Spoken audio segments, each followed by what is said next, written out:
How are you doing today? Thanks for coming.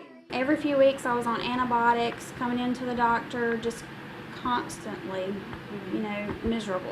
Felicia Tice thought for years her relentless discomfort and sickness were just allergies. Pressure between my nose and eyes, up under my eyes, headaches. Her doctor told her she suffered from chronic sinus infections or sinusitis. I decided to go ahead with the balloon.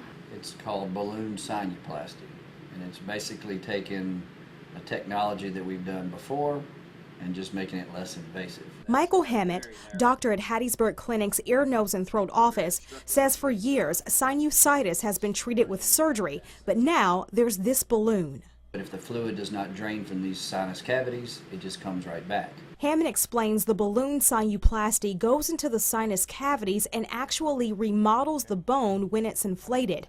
It dilates that area, relieving fluid and/or pressure that builds up due to sinusitis.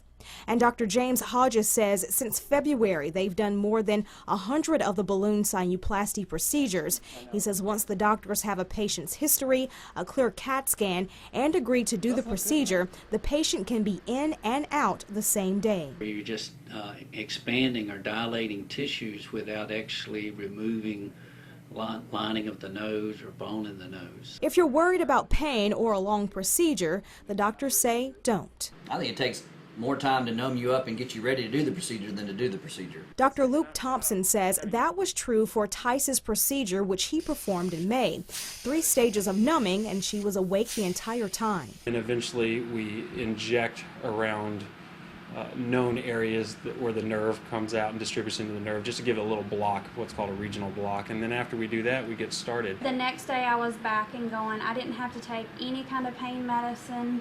I was back to my normal routine. It was an easy procedure. I would recommend anyone doing it.